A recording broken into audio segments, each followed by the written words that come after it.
Assalamualaikum teman-teman, perkenalkan namaku Tia Sapitri dengan NIM H1A12020 dari Prodi Ilmu Pemerintahan Fakultas Hukum Universitas Jambi.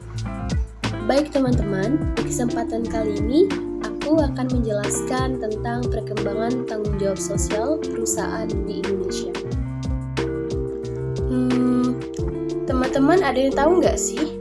Berapa total keseluruhan perusahaan yang ada di Indonesia? Di Indonesia, pada tahun 2021, Badan Pusat Statistika mencatat ada 131.414 perusahaan yang ada di Indonesia. Baik teman-teman, pada slide berikut ini kita akan memperkenalkan apa itu tanggung jawab sosial perusahaan.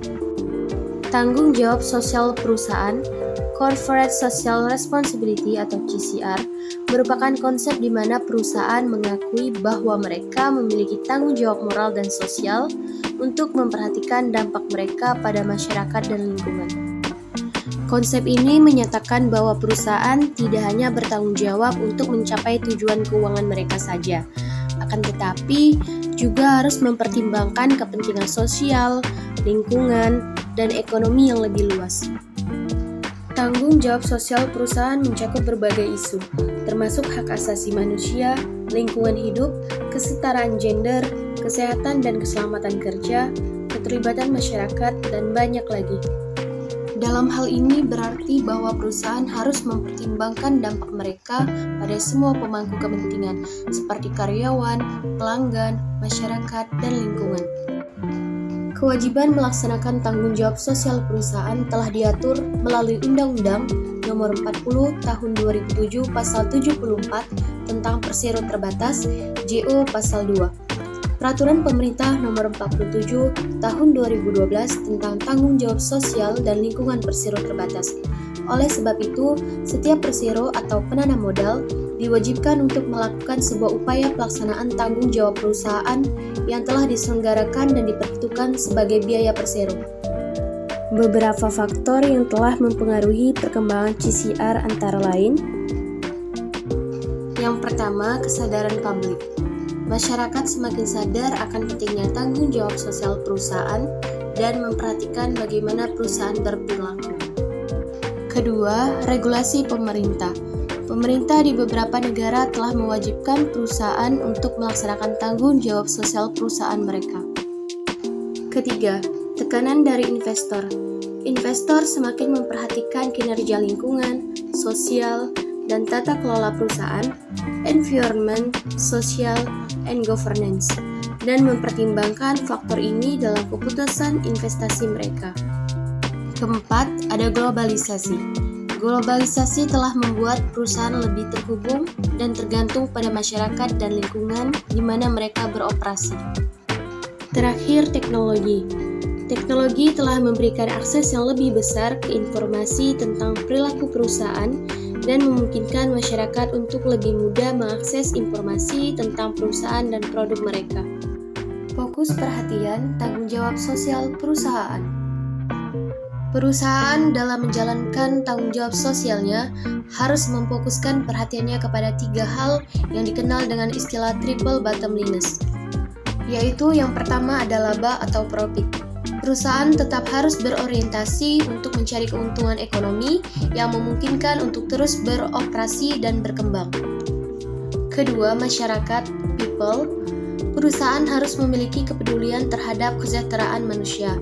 Beberapa perusahaan mengembangkan program CSR seperti pemberian beasiswa bagi pelajar di sekitar perusahaan, pendirian sarana pendidikan dan kesehatan, penguatan kapasitas ekonomi lokal, dan bahkan ada perusahaan yang merancang berbagai skema perlindungan sosial bagi masyarakat setempat.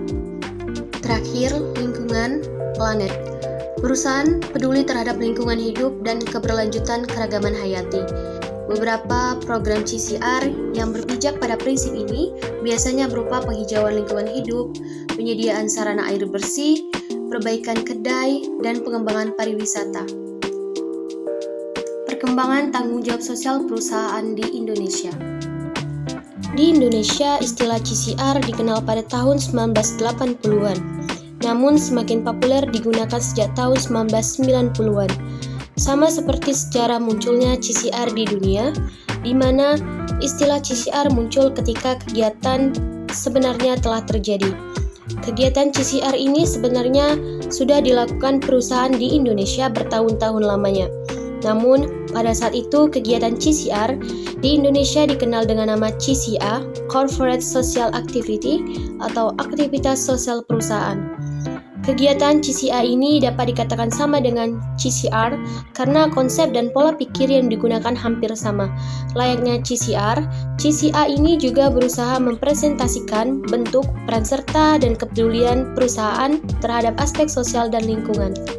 Perkembangan penerapan CCR di Indonesia semakin meningkat baik dalam kuantitas maupun kualitas. Selain keberagaman kegiatan dan pengelolaannya semakin bervariasi, dilihat dari kontribusi finansial jumlahnya semakin besar. Perkembangan CCR di Indonesia dapat dilihat juga dari beragam upaya pemerintah provinsi, kabupaten, dan kota untuk menerbitkan peraturan perundang-undangan terkait dengan pelaksanaan CCR. Penerapan CCR di Indonesia pada dasarnya dapat diarahkan pada penguatan ekonomi rakyat yang berbasis usaha kecil dan menengah, serta peningkatan kualitas sumber daya manusia masyarakat melalui perbaikan sarana dan prasarana pendidikan. Hasil penelitian Piraj pada tahun 2001 menunjukkan bahwa dana CCR di Indonesia mencapai lebih dari 115 miliar rupiah atau sekitar 11,5 juta dolar Amerika Serikat dari 180 perusahaan yang dibelanjakan untuk 279 kegiatan sosial yang terekam oleh media massa. Bentuk-bentuk tanggung jawab sosial perusahaan. Pertama, konsumen. Dalam bentuk penggunaan material yang ramah lingkungan dan tidak berbahaya. Kedua, karyawan. Dalam bentuk persamaan hak dan kewajiban atas seluruh karyawan tanpa membedakan ras, suku, agama, dan golongan. Ketiga, komunitas dan lingkungan. Dalam bentuk kegiatan kemanusiaan maupun lingkungan hidup. Dan terakhir, kesehatan dan keamanan. Dalam bentuk penjagaan dan pemeliharaan secara rutin atas fasilitas dan lingkungan kantor. Salah satu bentuk tanggung jawab perusahaan yang ada di Indonesia yaitu perusahaan Nestle. Melingkupi tanggung jawab filantropik. Di antaranya Nestle Healthy Kids, Carapan Gizi Denkau, Denkau Parenting Center, dan program Posyandu Denkau Batita. Faktor pendukung dan penghambat tanggung jawab sosial perusahaan. Faktor pendukung diantaranya pemasaran barang dan jasa yang dibutuhkan masyarakat, pembaharuan dan penerapan iptek yang paling efisien, environmental performance, kepercayaan masyarakat terhadap perusahaan, dan corporate governance. Faktor penghambat diantaranya keterbatasan dana untuk melaksanakan program-program CCR, respon masyarakat yang berbeda-beda terhadap program CCR di Indonesia kurang merata, kurangnya komunikasi dan sosialisasi terhadap masyarakat tentang CCR, suatu perusahaan kurang dapat memahami, memenuhi kebutuhan dan kepentingan masyarakat sekitarnya.